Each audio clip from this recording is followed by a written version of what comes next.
The idea that men don't feel emotions is incorrect. We feel emotions. I would actually argue we feel emotions with certain emotions stronger than women. I would argue that we feel heartbreak stronger than women. I would argue we feel anger like a woman could never understand. I would argue we are extremely emotional.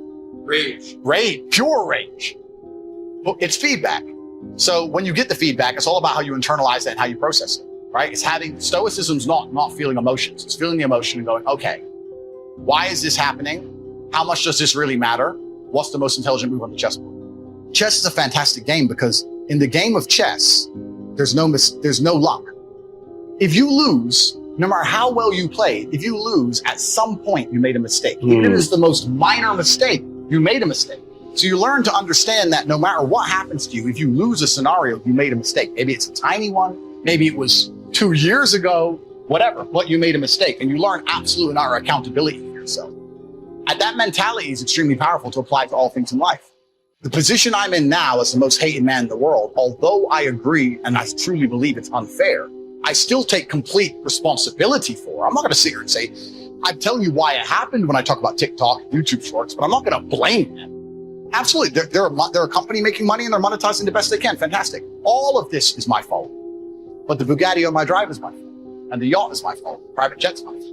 So it's all my fault. So I take the good with the bad. I take all responsibility for absolutely everything, including if a woman leaves me, if a woman stays, if I end up heartbroken, if I end up filled with rage, I take responsibility for that. If something happens to me that makes me enraged, I will take responsibility. Why has this happened to me? Why do I feel this way? How did I end up in this position? This one we've heard since we were small, I'm sure. In fact, we've probably heard it so often we could quote it. It says, whatever you sow, what? You shall reap. Here's my first suggestion on the law of sowing and reaping. Don't try to beat it. You might as well try sitting on the sun in the morning. Keep it from coming up. You'll have better luck. Whatever you reap is what you've sown. If you don't like the crop, who do you look up? Answer, whoever planted it. And where do you find who planted your crop? Answer, in the mirror. That's where you go. And if necessary, you say, a few skinny carrots? Where were you last spring? Asleep? Let me give you 7 key points to the law of sowing and reaping. Number 1, the law of sowing and reaping is negative, which simply means if you sow bad, you reap bad. If you plant thistle seeds, you don't get pumpkins. John says, how come no pumpkins? Come on, John. Now here's number 2. The law is positive. If you plant pumpkin seeds, you don't get thistles. Mother Nature won't pull tricks on you over in the corner snickering and pushing you thistles and you planting pumpkin seeds. She won't do that. Now here's number 3. See, you do not reap what you sow, but rather you always reap much more than what you sow. You don't get back what you put out. You get back much more. On the negative side, it said, if you sow to the wind, you reap the whirlwind. There's one thing better than the truth, and that's the whole truth. And here's part of the whole truth of the law of sowing and reaping. You could lose. There are times when you just lose, no matter what you do. It's that kind of planet. The farmer plants his crop in the spring, takes care of it all summer, works 10, 12 hours a day, is an honorable man. But the day before he sends the combines into the field, a hailstorm comes along and beats it all in the ground, which means you lose. It's just that kind of planet. Sometimes it's going to hail on your crop, so you got to get ready for that or you will be naive. And don't press me why. I was not in on some of the original decisions here, so I don't know how it got set up. But now here's number 7. And it goes like this. It's just another way to quote the same law. If you don't sow, what? You don't reap. You don't even have a chance. Get you some sowing going. And remember, you've got plenty of time. Some people spend enough TV time to make a fortune. Well, the average television is on in this country in every household 7 hours a day. I asked a guy one time what his TV cost. He said about $450. I said, you forgot to look at the price tag. I said, that television costs you, in my opinion, at least $12,000 a year. Owning it's cheap. Watching it is what's expensive. Pay a little, but not $12,000. And he's the guy that said, I hope pay TV never comes. And here's a good question to ask. We are all buying somebody's plan. The question is, whose? Who's got you talked into your present plan? Who's got you talked into doing what you're doing?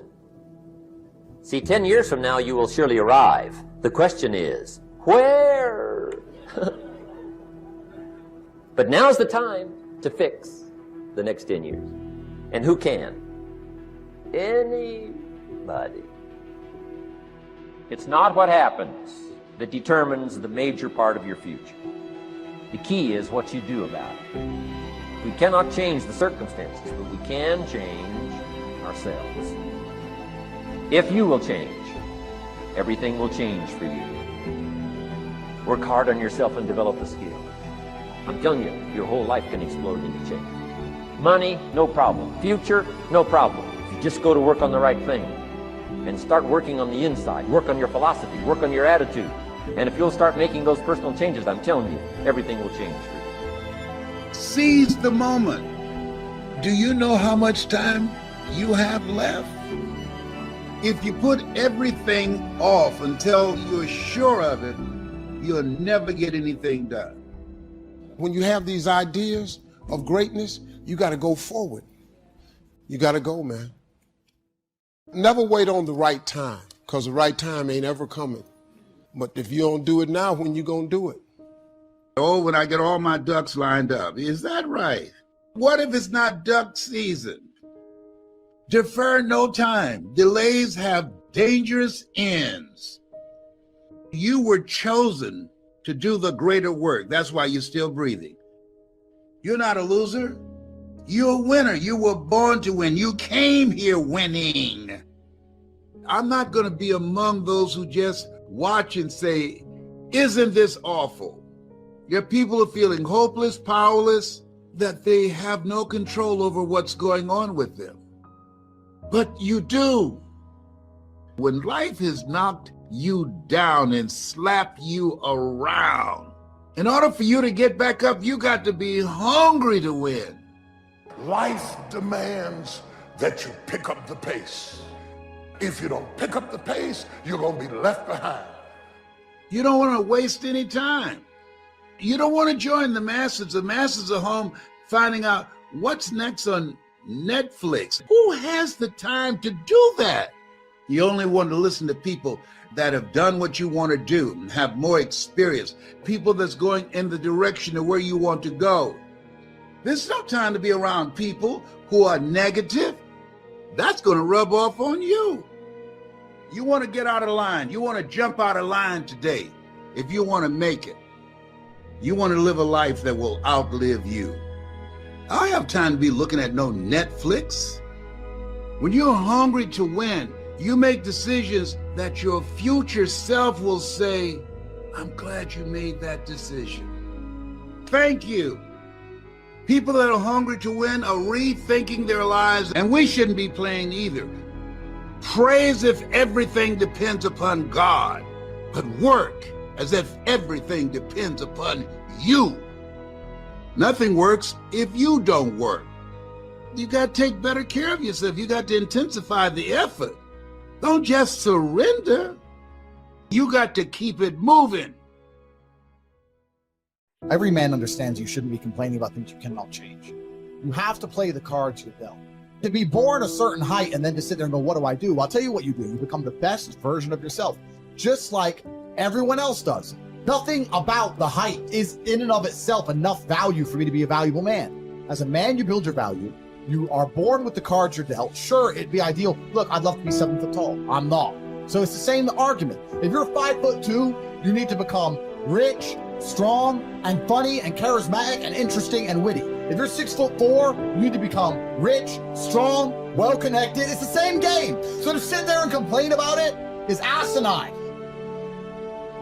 Email me their long lists of all the bad things that happened to them, and I reply, fantastic.